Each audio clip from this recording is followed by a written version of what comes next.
27 يناير سنة 1959، 9 متسلقين روس محترفين دخلوا جبال الأورال وما خرجوش.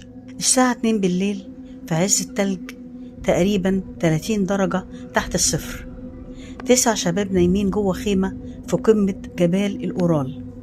فجأة حاجة صحتهم، حاجة مرعبة. مفيش وقت يلبسوا جزم، مفيش وقت ياخدوا الجاكيت. واحد منهم مسك سكينة وقطع جدار الخيمة من جوه، وهربوا حافيين على التلج. بعد شهر لقينا 9 جثث، واحدة من غير عيون، واحدة من غير لسان، و2 جماجمهم متكسرة كأن قطر داس عليهم. بس الخيمة كانت سليمة من بره، يعني هما اللي اختاروا الموت في التلج بدل ما يقعدوا جوه الخيمة مع الحاجة اللي كانت معاهم. النهاردة هنفك لغز ممر دياتلوف اللي حير المخابرات الروسية ل60 سنة.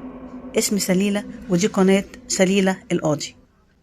قبل ما نبدأ، لو بتحب قضايا الرعب والغموض دوس لايك واشترك عشان يوصلك كل جديد.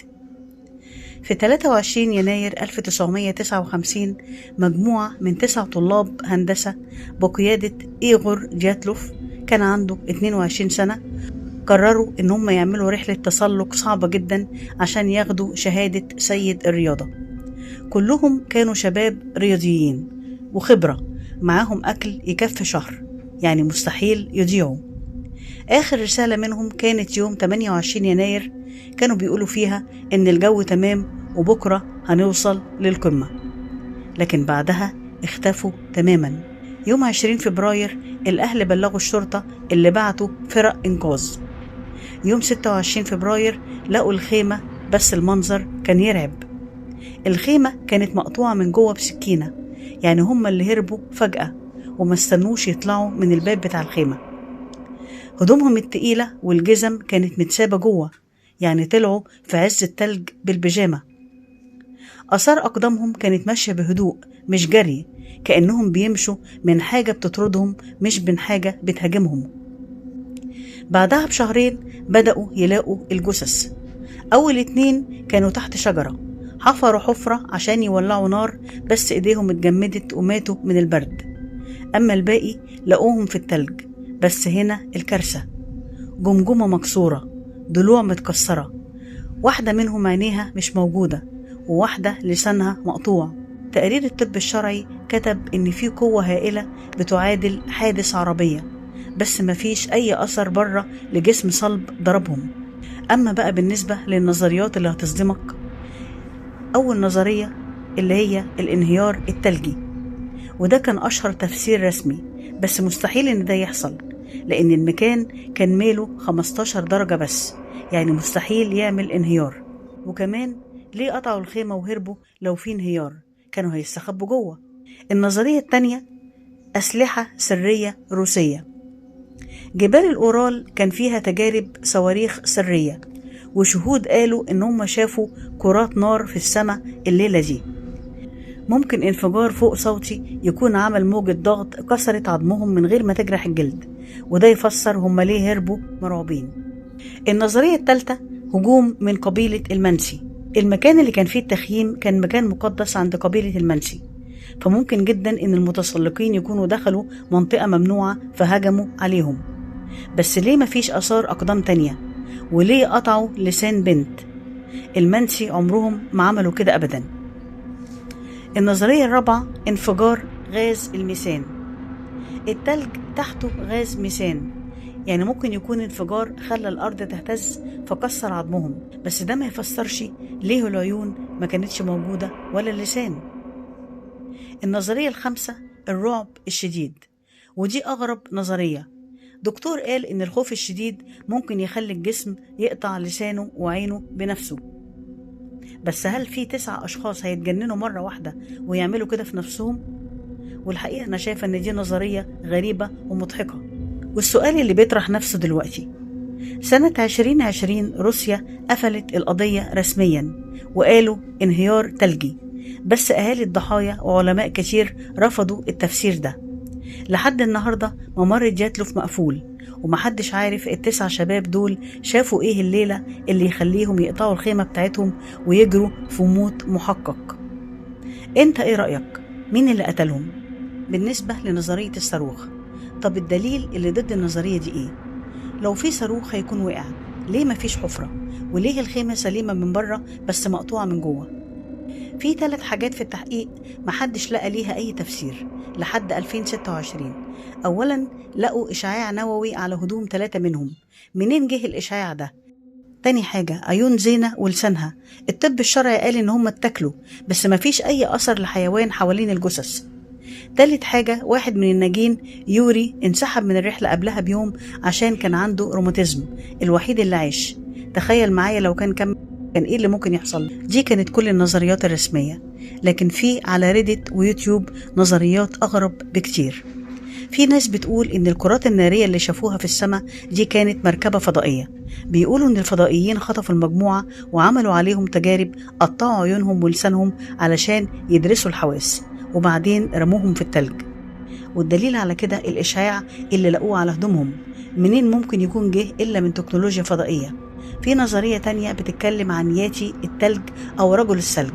سكان جبال الأورال بيحكوا من زمان عن مخلوق شبه القرد اسمه ياتي، ممكن يكون هجم عليهم بالليل، وده يفسر كسر العظام ويفسر هم ليه هربوا من الخيمة مرعوبين. بس ليه مفيش شعر أو أثر لحيوان في المكان؟ ودي الثغرة بتاعة النظرية دي. النظرية الثالثة اللي هي بتتكلم عن تجربة سلاح نفسي سري، ودي أكتر واحدة مرعبة في النظريات. المخابرات الروسية وقتها كانوا بيجربوا سلاح بيبث موجات بتخلي الإنسان يترعب لحد الجنون. الموجات دي تخليك تحس إن في خطر قاتل، فتقطع خيمتك وتهرب بأي هدوم لحد ما تموت من البرد، وتخليك كمان في الرعب الشديد تقطع لسانك وعينك بإيدك، اسمها التناسل الذاتي تحت الضغط.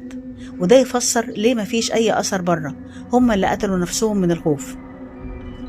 في نظرية كمان بتتكلم عن إن هم ممكن يكون حصل لهم انتحار جماعي بسبب الهلوسة. بعض الدكاترة قالوا إن ممكن يكونوا أكلوا فطر سام بالغلط في الأكل.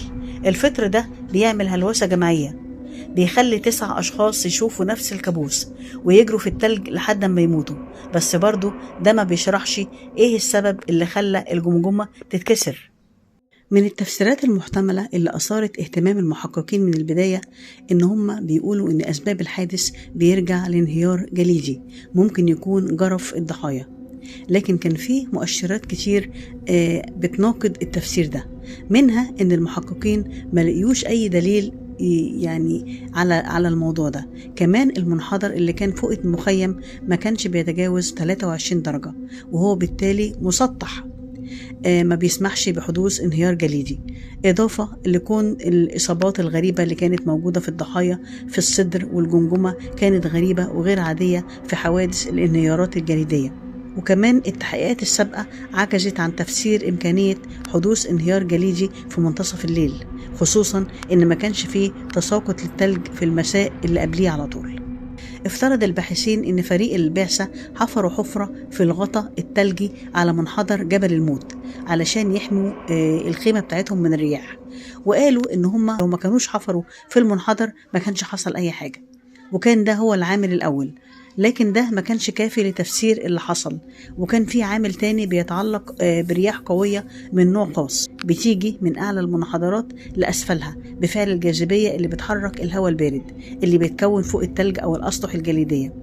بيقولوا إن ربما الرياح دي حملت التلج لأن هي كانت بتتجمع ببطء، والنتيجة هو تراكم كتلة كثيفة من التلج فوق الخيمة من غير ما يلاحظها أي حد من أفراد البعثة اللي كانوا نايمين. وبيفترضوا إن الخيمة انهارت على أصحابها في وقت ما بفعل التقل بتاع الكتلة التلجية. النظرية دي بتقول إن الانهيار الجليدي ده ليه خصوصياته، يعني الجزء العلوي من الغطاء التلجي بيكون سليم تماما وبينزلق بالكامل ناحية تحت زي لوح مصنوع من التلج والجليد بقوة هائلة، ممكن إنها تتحرك على المنحدرات اللي هي بتكون مستوية. وده اللي بيفسر حسب الدراسة إن الانهيار الجليدي ما كانش حد شايفه لما وصلت بعثة الإنقاذ للموقع بعد شهر من الحادث، لأن النوع ده من الانهيارات الجليدية العنيفة ممكن يفسر كسور العظام والإصابات العنيفة التانية اللي كانت موجودة في الضحايا. والنظرية دي بتقول إن النوع ده من الانهيار الجليدي ممكن إن هو يتسبب في إصابات مماثلة زي اللي كانت موجودة في جثث الضحايا. الاكتشافات اللي كانت في مسرح الجريمة كان صعب إن أي حد يفسرها حتى باستعمال النظرية الجديدة، لكن نظرية الانهيار الجليدي كانت هي أكتر نظرية قريبة للواقع اللي حصل، لأن هما ملقيوش إن في أي تفسير أفضل من نظرية الانهيار الجليدي. في الماضي كان في نظريات بتقول إن في كائنات فضائية هي اللي كانت السبب في المأساة دي. أما النظرية التانية اللي كانت منتشرة اللي كانت بتفترض وجود تجارب عسكرية سرية سوفيتية، لكن مع الأسف ما كانش في أي دليل على كده في الأرشيف السوفيتي عقب نهاية الحرب الباردة. في يناير سنة 2019 أعلن مكتب المدعي العام الروسي إن هو بيعيد فتح التحقيق في الحادث، واقتصر على فحص 3 فرضيات وكلها بترتبط بظواهر مناخية، وده من أصل أكتر من 70 فرضية موجودة. واعتبر إن فرضية جريمة مدبرة ضعيفة جدا بسبب إن كان في غياب تام لأي دليل، لكن فرضية الإعصار أو الانهيار الجليدي كانت أكتر احتمالية. وفي شهر مارس 2019 فحصوا تاني موقع الحادث من جديد وطبيعة الإصابات اللي ممكن يكون يتعرض لها الضحايا، ونشروا نتائج التحقيق في 11 يوليو سنة 2020. والمدعي العام قال إن سبب وفاة الضحايا انهيار جليدي.